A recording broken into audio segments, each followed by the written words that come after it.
त्याने तिच्या केसांमधून हात फिरवला आणि तिला हलकेच थोपटू लागला. तिला उठवावंसं वाटत नव्हतं त्याला, कारण ती शांत झोपली होती. पण थोडी चुळबुळ केली तिने आणि तिच्या केसांवरून फिरणारा त्याचा हात तिच्या हातात घेऊन स्वतःच्या गालावर ठेवला आणि तो घट्ट पकडून दुसऱ्या कुशीवर झोपली. तसा अमित कालातच हसला. आता पुढे. आता अमितला काही कळेना काय करावं, कारण मॅडमने त्याचा हातच पकडून ठेवला होता. शेवटी तो हळूच बोलला, जान. पण तिने काहीच रिस्पॉन्स दिला नाही. जान, उठतेस ना? जेवायचं आहे ना बच्चा? तो पुन्हा म्हणाला. नको ना मीत, मला झोप आलीये, ती झोपेतच बोलली. जेवून मेडिसिन्स पण घ्यायची आहेत जान, प्लीज उठ ना. तरी तो तिला उठवत होता. काय मीत, तुम्ही पण ना, मला झोप आली आहे ना. ती आळसावलेला आवाज देत उठली. पण आता जाग आल्यावर तिला आठवलं की ती त्याच्यावर रुसली होती. तिने एकदा रागाने त्याच्याकडे पाहिलं आणि पुन्हा दुसरीकडे तोंड फिरवून बसली. अमित मात्र गालातच हसला. त्याला तिची ही रिॲक्शन पण खूप क्यूट वाटली. जान, लुक ॲट मी, तो बोलला. पण ती ऊ नाही की चू नाही. ओके बाबा, आय एम सॉरी, तो बोलला. तरी ती टस का मस नाही. अरे बापरे, माझी प्रिन्सेस इतकी रागावली आहे का माझ्यावर? आय एम सॉरी ना बच्चा. बघ, तू म्हणत असशील तर मी कान पकडून उठाबशा काढतो, तो बोलला आणि उठाबशा काढायला लागला. 1, 2, 3, 10, 11, 15, 20, 34 तो काउंट करत होता. इंग्लिश मीडियममध्ये काउंटिंग पण बरोबर शिकवले नाही का तुम्हाला? सगळं चुकीचं काउंटिंग केलं, ती म्हणाली. तसा तो हसला आणि बोलला, ओके, मग तू काउंट कर, मी पुन्हा उठाबशा काढतो. नाही, नको, राहू देत. तुम्ही रूढ आहात, पण मी नाही ना. तुम्ही मला हर्ट झालेलं पाहू शकता, पण मी नाही पाहू शकत, जानू तोंड पाडत बोलली. तसा तो तिच्या जवळ गेला. जान, प्लीज ॲक्सेप्ट कर ना माझं सॉरी, तो खूप क्यूट फेस करत बोलला. ओके ओके, जास्त नौटंकी नका करू आता. मला माहीत आहे मी जेवून घ्यावं म्हणून हे चाललंय, नाहीतर नसतेच आले ना तुम्ही इथे, हो ना? ती लटक्या रागात बोलली. अगं नाही, खरंच असं काही नाही आहे. मी तुझ्यासाठी जेवणच घ्यायला गेलेलो, खरंच, तो त्याची बाजू सांगत होता. बरं, राहू द्या आता, द्या ते जेवण इथे, ती म्हणाली. अजून पण नाकाचा शेंडा लालच होता मॅडमचा. मी भरवतो तुला, तो बोलला. नाही, नको, मी माझं जेवेन, तुम्ही इतकी काळजी नका करू, ती बोलली. तशी त्याने ती प्लेट तशीच बाजूला ठेवली आणि तिच्या जवळ जाऊन तिला एक लॉंग लिप किस केला. ती तर शहारलीच त्याच्या अशा वागण्याने. थोड्या वेळाने त्याने तिला सोडलं आणि बोलला, आय एम सॉरी जान, पण डॉक्टरांनीच आपल्याला ॲटलिस्ट 2 महिने तरी फिजिकल रिलेशन नाही ठेवायचं असं सांगितलंय. म्हणून मी तुला थांबवत होतो, फक्त तुझ्यासाठी, तुझ्या हेल्थसाठी. प्लीज समजून घे मला. शेवटी तो बोलला एकदाचा. बोलावंच लागलं त्याला. ती मात्र त्याच्याकडे पाहतच राहिली.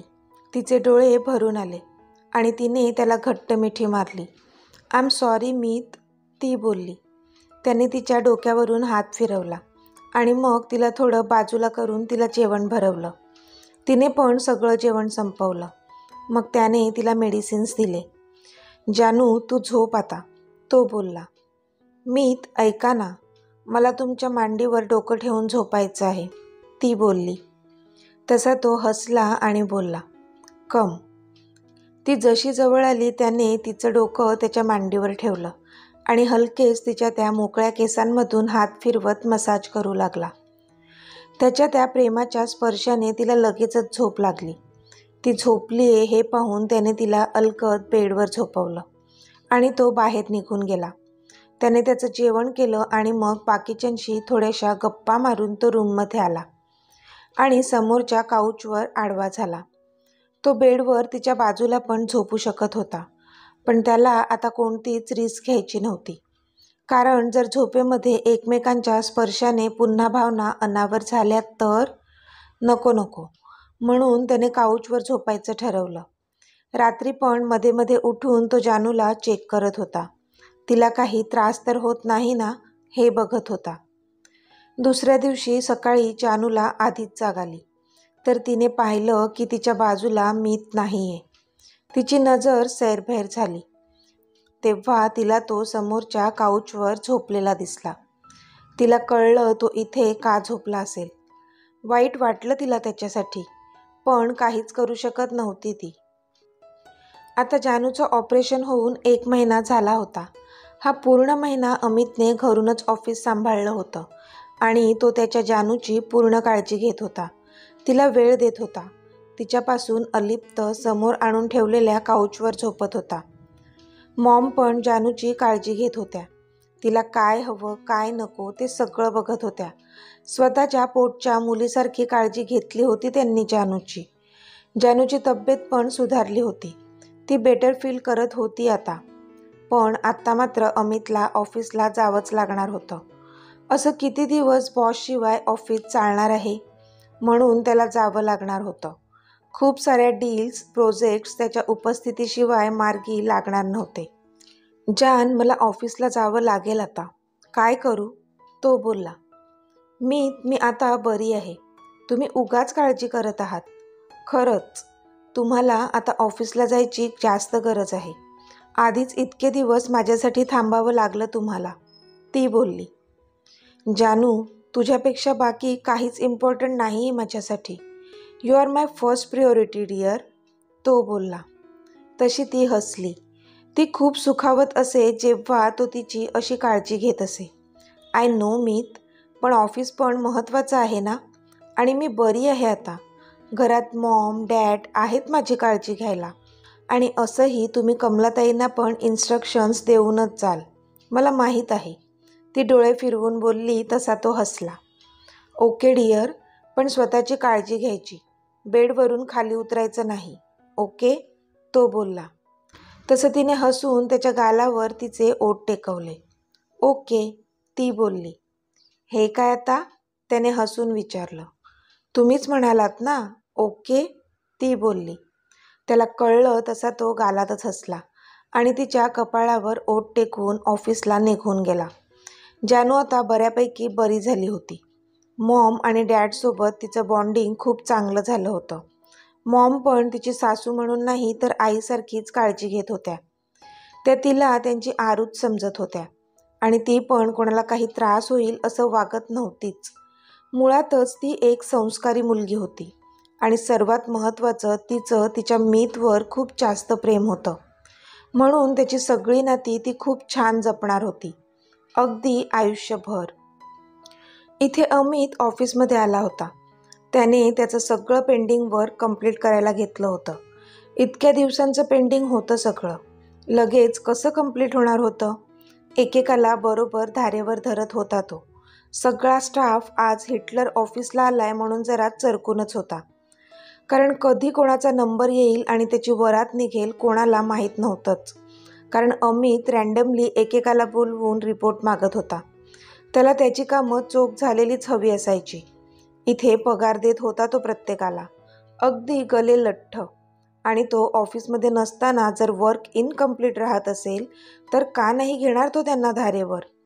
ज्या ज्या डिपार्टमेंटचं काम पेंडिंग होतं त्या सगळ्या डिपार्टमेंटला ते आजच्या आज कंप्लीट करायच्या ऑर्डर्स दिल्या त्यांनी. आणि ज्या ज्या डिपार्टमेंट्सचं काम ॲक्युरेट होतं त्यांना अप्रिशिएट करायलाही विसरला नाही तो. आता सगळं मार्गी लावून झालं होतं. त्याने पुन्हा तिचा नंबर डायल केला. हॅलो जान, काही खाल्लंस का? काही त्रास नाही ना होत तुला? तू बरी आहेस ना? त्याने काळजीने विचारलं. मीत, हा तुमचा 9वा फोन आहे सकाळपासून आणि तुम्ही मला हाच एक प्रश्न विचारत आहात आणि मी पण तुम्हाला तेच उत्तर देते की मी केलाय नाश्ता आणि नाही होत मला त्रास. तुम्ही का गेलात ऑफिसला? इथेच थांबला असता तर बरं झालं असतं, ती डोळे फिरवून बोलली. कारण तो तिला वारंवार फोन करून तिची काळजी करत होता. तिला ते बरं वाटत होतं ही वेगळी गोष्ट होती. पण मग जर फोनच करत राहणार तर ऑफिसमधलं काम कधी करणार होता तो? म्हणूनच चिडली होती ती. त्याने ब्लूटूथ तसेच कानाला लावले होते आणि मध्ये मध्ये तिला कॉल करत होता. पण आपण किती वेळा कॉल केला ह्याचं भान नव्हतं त्याला. पण त्याला कळलं की ती आता रागावली आहे. ओके बाबा, आय एम सॉरी. नाही करणार आता फोन. पण मला तुझी काळजी वाटते ना बच्चा, म्हणून करत होतो मी कॉल, तो बोलला. मला माहीत आहे ते, पण इथे काळजी घ्यायला मॉम आणि डॅड आहेत ना. तुम्ही ऑफिसला गेले आहात तर तिथली पण कामं करा थोडीफार, ती पुन्हा डोळे फिरवत बोलली. तसा तो हसला. Okay then, bye, take care, तो बोलला आणि फोन ठेवून दिला. ती फोनकडे बघत, कट पण केला कॉल. लव्ह यू नाही बोलले. पटकन चिडतात. खडूस कुठले, ती स्वतःशीच बोलली. पण तिला कोणी सांगावं की बाई नाही चिडला तो तुझ्यावर. फोन ठेवण्याआधी एक गोड स्माईल दिली होती त्याने.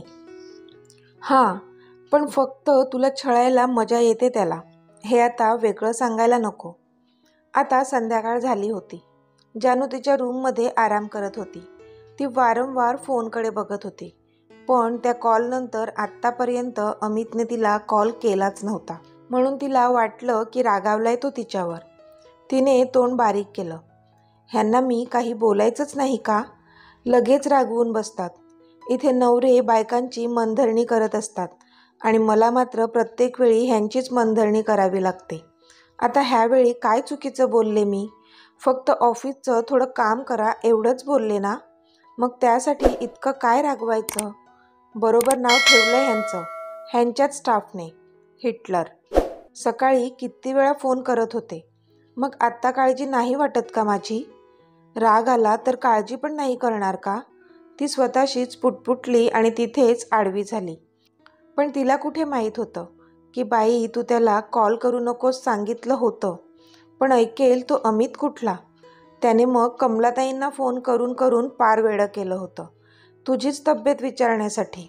तू काय खाल्लं, किती खाल्लं, कधी खाल्लं, आराम करते की नाही, सगळं विचारून भंडावून सोडलं होतं बिचाऱ्या कमलाताईंना.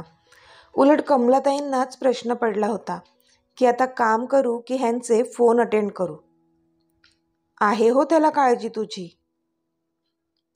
इतक्यात दार उघडून तो आत आला. त्याने त्याचं ब्लेझर काढून बाजूला ठेवलं.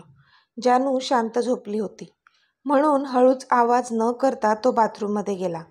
पण शेवटी शॉवरच्या आवाजाने जाग आलीच तिला. ती उठून बसली. हे कधी आले आणि मला झोप कशी लागली? जानू, आजकाल कधीही झोपतेस हा तू, ती स्वतःलाच डोळे फिरवत म्हणाली. पण तिला कोणीतरी सांगा की मेडिसिन्स चालू आहेत तुझ्या, म्हणून झोपतेस तू कधीही. इतक्यात बाथरूमचे दार ओपन झाले आणि तो बाहेर आला. तो टॉवेलने स्वतःचं डोकं पुसत पुसत ड्रेसिंग टेबलजवळ गेला आणि कोंब करू लागला. तो शर्टलेस होता. त्याने एकदाही तिच्याकडे पाहिलं नाही म्हणून अजूनच चिडली ती. पण त्याला तर बिचाऱ्याला वाटत होतं की मॅडम झोपल्यात म्हणून त्याने पाहिलं नव्हतं तिथे. ती तशीच उठून त्याच्या जवळ गेली आणि त्याच्या गळ्यात असलेला टॉवेल दोन्ही हाताने पकडून रागातच बोलू लागली. एवढा कसला राग येतो तुम्हाला? हां, म्हणजे मी काही बोलायचं पण नाही का तुम्हाला? बायको आहे ना मी तुमची, मग का फुगा फुगतो तुमचा नेहमी? ती धुसफुसत होती. पण तो मात्र आवासून तिच्याकडे पाहत होता की हिला मध्येच काय झालं आणि मी कधी रागावलो हिच्यावर. तो विचार करू लागला पण त्याला असं काहीच आठवलं नाही. जानू, काय झालं? इतकी का हायपर झाली आहेस तू? आणि मी कधी रागावलो तुझ्यावर? तो बोलला. रागावला नाहीत मग का कॉल नाही केला एक पण दुपारनंतर? सकाळी तर खूप काळजी वाटत होती. कितींदा फोन करत होते, मग लगेच काळजी वाटेनाशी झाली का दुपारपर्यंत? ती तरी चिडलीच होती. जानू, डोक्यावर पडलीस का तू? की तुला मेडिसिन्सचा वेगळा इफेक्ट व्हायला लागलाय आता? अशी काय बोलतेस मला? तूच म्हणाली होती ना फोन नका करू, मग? म्हणून नाही केला मी तुला कॉल आणि आता कॉल नाही केला म्हणून रागावतेस तू? काय करू मी? आणि तुझी काळजी आहे हो मला. तुला नाही केला कॉल पण कमलाताईंना विचारत होतो मी कॉल करून तुझं स्टेटस. तो भुवया किंचित वर करून बोलला. तशी ती ओशाळली, विचार करू लागली. म्हणून कमलाताई प्रत्येक वेळी तिला हवं नको ते आज जरा जास्तच बघत होत्या आणि काही म्हणाले तर म्हणत होत्या की मॅडम नाही तर साहेब रागावतील मला. आता कुठे जानूला क्लिक झालं. तशी ती हळू आवाजात त्याच्यापासून नजर चोरून बोलली, ते मिसअंडरस्टँडिंग झालं होतं. I am sorry. जान, look into my eyes. त्याने त्याच्या तर्जनीने तिची हनुवटी वर उचलली. तशी ती त्याच्या डोळ्यात पाहू लागली. तो मात्र तसाच हसून एकटक बघत होता. मीत. थोड्या वेळाने तिने त्याला हाक मारली. फक्त बघत राहा, बास. तो बोलला. काय झालंय ह्यांना, असं का करत आहेत हे, ती मनातच बोलली. ती पण त्याच्या डोळ्यात बघत होती. पण आत्ता मात्र तिची मान दुखायला लागली वर बघून बघून. एकतर त्याची हाईट इतकी जास्त होती, त्यामुळे तिला वर बघावं लागत होतं. माझी मान दुखते आता, ती वैतागत म्हणाली. तसा हसला तो आणि तिला उचलून समोरच्या स्टडी टेबलवर बसवलं. तिच्या दोन्ही शोल्डरवरून तिच्या गळ्यात हात गुंफले त्याने त्याचे आणि बोलला, आता बघ, नाही दुखणार.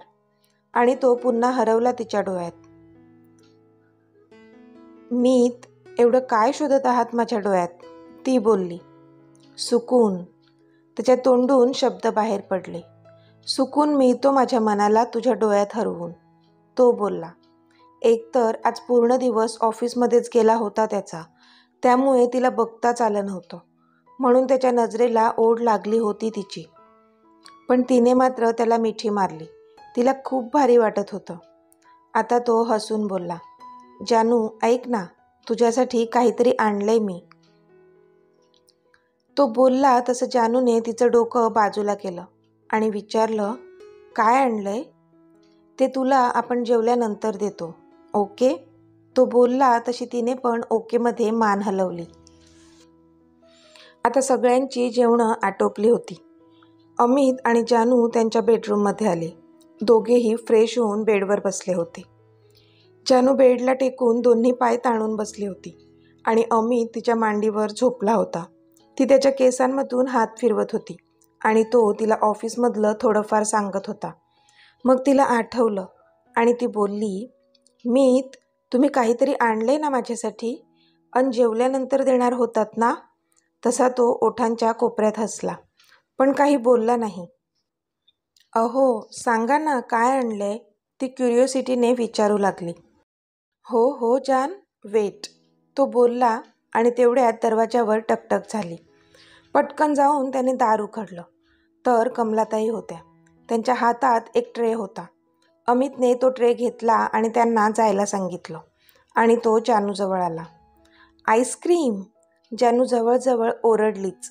तसा तो पुन्हा हसला, पण तिने पुन्हा तोंड बारीक केलं. आता काय झालं तोंड पाडायला, तुझं फेवरेट फ्लेवरच आहे ना, तो बोलला. हो, पण डॉक्टरांनी नाही सांगितलंय, ती खाली मान घालून बोलली. डॉक्टरांना विचारलंय मी, त्यांनी अलाव केलंय म्हणून घेऊन आलो ना, तो बोलला. खरंच, ती ओरडली. तशी त्याने मान होमध्ये हलवली.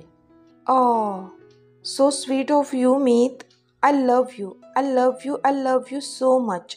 ती गळ्यातच पडली त्याच्या. अगं हो, सावकाश, उचल तो बाऊल आणि कर सुरुवात, तो बोलला. तिने पटकन बाऊल उचलला आणि पटापट ते आईस्क्रीम खाऊ लागली. पण लगेच तिला क्लिक झालं की आपण त्याला तर विचारलंच नाही आईस्क्रीम खाणार का म्हणून. मग तिने त्याला विचारलं, मी, तुम्ही नाही खाणार का? जान, यू नो ना, आय डोंट ईट स्वीट, तो बोलला. माहिती आहे, रणबीर कपूर नंतर तुम्हीच. ती पुन्हा डोळे फिरवून तोंडातल्या तोंडात पुटपुटत होती. जानू, मला सगळं ऐकू येते हा, तो थोडा हसून बोलला. तशी ती थोडी चरकली. पण मी कुठे काय म्हणाले, ती बोलली. तू काहीच म्हणू नको, फक्त आईस्क्रीम खा, मग मी तुला खातो, तो बोलला. काय, मी काय खाऊ आहे का खायला, ती आईस्क्रीम खात खातच बोलत होती. मग काय, खाऊच आहेस तू माझा, असं वाटते खाऊनच टाकू, तो बोलला. तुमचं ना काहीतरीच, ती बोलली. अगं काहीतरीच काय, खरंच सांगतो, तो पण खट्याळपणे बोलला. आता तिचं आईस्क्रीम संपलं होतं. तिने डोळे मिटले. वाह, मजा आली आज, किती दिवसांनी खाल्लं आईस्क्रीम, ती बोलली. खुश ना? त्याने विचारलं. म्हणजे काय? खूप खूप खूप खुश, ती बोलली आणि त्याला गच्च मिठी मारली. ए जानू, जा आधी तोंड आणि हात धुवून ये. हात बघ कसे चिकट झालेत. मला सगळं माखवशील. जा यू डर्टी गर्ल, तो तिला बाजूला करत बोलला. कारण तिने सगळं बरबटून घेतलं होतं स्वतःलाच आईस्क्रीम खाताना. आमचं असंच होतं ना, खूप दिवसांची उपाशी असल्यासारखं खाल्लं होतं तिने. अच्छा, मी डर्टी गर्ल काय? थोडा वेळ आधी तर बोललात की मी खाऊ आहे तुमचा. आत्ता काय झालं हां? आता या, खा ना, खा. ती त्याच्याजवळ सरकत हसून बोलली. तिला पण चांगलाच चान्स मिळाला होता. तसा तो बेडवरून उठून खाली उभा राहिला. ए जान, no no, don't touch me, okay? मी फ्रेश होऊन आलोय आताच. तू जा ना, आधी हात आणि तोंड धुवून ये, तो बोलला. तिला आता त्याची जास्तच मजा घ्यावीशी वाटत होती. ती मनातच बोलली, प्रत्येक वेळी मला छळतात ना, आता बघाच तुम्ही. ती त्याच्या जवळ गेली. मीत एकच, only one kiss, please come closer, ती त्याला जवळ बोलवत होती. नो जानू, तू जा ना, आधी फ्रेश हो, तो बोलला. पण आता ती त्याच्या मागे पळत होती आणि तो पुढे. दोघांची पळापळी सुरू होती. पण अमित काही तिच्या हाती सापडत नव्हता. पण एके ठिकाणी पळता पळता तिचा पाय कशात तरी अडकला आणि ती धापकन खाली पडली. आऊच, ती ओरडली. तसा अमित पटकन तिच्या जवळ आला. हे जान, लागलं का? मला बघू देत, तो काळजीने पाय बघत होता तिचा. पण तिने जोरातच त्याचा हात झटकला. डोळ्यांमध्ये अश्रू तरळले होते. तुमच्यामुळे झालंय हे, सोडा मला.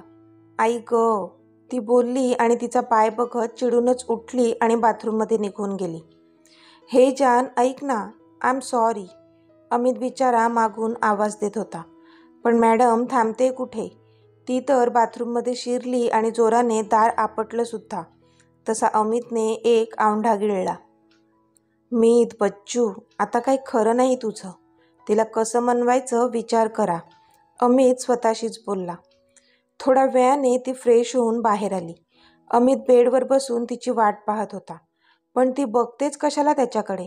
सरळ इग्नोर केलं तिने त्याला आणि बेडच्या एका साईडला जाऊन बसली. तो पण पटकन तिच्या जवळ आला. जानू, आय एम सॉरी ना डिअर, तो बोलला. पण मॅडम काहीच बोलल्या नाहीत. ओके, मी तुला त्रास दिला ना, तू पण मला पनिशमेंट दे, तो बोलला. तुम्ही जा झोपा, तुम्हाला नकोय ना मी, तुम्ही खूप दुष्ट आहात. एरवी तर मोठमोठ्या बाता मारत असतात, मग आज काय झालं हां? ती अजून चिडलेलीच होती. ओके बाबा, मी दुष्ट आहे. खुश? जान, आय एम रिअली सॉरी ना. आणि असंही, तू आईस्क्रीमने बरबटलेली पण मला स्वीटच वाटत होती. असं वाटत होतं की खरंच खाऊन टाकू कचाकचा. पण थोडीशी मस्करी केली तुझी. चिडलेली तू अजूनच स्वीट दिसतेस ना, म्हणून. सॉरी, तो बोलला. पण त्याच्या तेवढ्या बोलण्याने पण तिला शरीरात गुजबम्स आल्यासारखे वाटले. त्याने ते नोटीस केलं. तिने तिचा चेहरा दुसरीकडे वळवला होता. त्याने त्याच्या एका हाताने तो चेहरा स्वतःजवळ केला, पण तिची नजर खालीच होती. माझ्याकडे बघ जानू, तो बोलला. पण नाही, ती नव्हती पाहत, खूप लाजत होती. बघणार नाहीस का माझ्याकडे, तो पुन्हा बोलला. तशी तिने नाहीमध्ये मान हलवली. जानू प्लीज, तो पुन्हा बोलला. आता तिच्या मिटलेल्या पापण्या हळूहळू वर झाल्या आणि तिची ती नजर त्याच्या नजरेला भिडली. त्याची ती नशिली नजर तिला अस्वस्थ करत होती. काय हवं होतं तुला माझ्याकडून मघाशी, त्याने विचारलं. तशी ती त्याच्याकडे पाहतच राहिली. तिला आठवलं तिने आता त्याच्याकडे काय मागितलं होतं आणि लाजून तिने पटकन मान खाली घातली. You want me to kiss you, तो बोलला. तसे तिचे श्वास वाढले. तिने वर त्याच्या डोळ्यात पाहिलं. डोळ्यात खूप ओढ होती तिच्याप्रती. आपोआपच तिच्या ओठांतून शब्द बाहेर पडले. आणि त्या ओठांच्या पाकळ्या विलग झाल्या एकमेकांपासून. तसे त्याचे ओठ रुंदावले आणि त्या ओठांनी पटकन त्या विलग झालेल्या अधरांना स्वतःमध्ये बंद केलं. हळूवार किस करत होता तो आणि त्यामुळे तिच्या पोटात मात्र फुलपाखरू नाचू लागले होते. तिचे हात त्याच्या मानेवरून केसात फिरत होते. बराच वेळ तिच्या ओठांशी खेळत होता तो. थोड्या वेळाने त्याने तिचे ओठ सोडले आणि हळुवारपणे तिच्या गालावर किस केला. मग तिच्या गळ्यावर, मानेवर, खांद्यावर, कॉलरबोनवर तो किस करू लागला. तशी ती मोहरली. त्याचा आवेग वाढत होता तिचा प्रतिसाद बघून. पण वेळीच त्याने स्वतःला थांबवलं. थांबवावंच लागलं त्याला स्वतःला. ती डोळे बंद करूनच होती. तिचा ऊर वर खाली होत होता. स्वतःचे श्वास कंट्रोल करत होती ती. त्याने तिच्याकडे पाहिलं. तिने डोळे उघडले. तसा तो तिच्याकडे पाहून हसला. हॅपी? तो बोलला. तसं तिने हलकंसं हसून त्याला मिठी मारली आणि बोलली, सो मच हॅपी. तर मित्रमैत्रिणींनो, आजचा भाग तुम्हाला कसा वाटला ते मला कमेंटमध्ये सांगा. आणि जर आवडला असेल तर व्हिडिओला लाईक करा, शेअर करा आणि चॅनलला सबस्क्राईब करून बाजूची घंटी नक्की दाबा. चला तर भेटूया आपल्या पुढच्या भागात. तोपर्यंत धन्यवाद.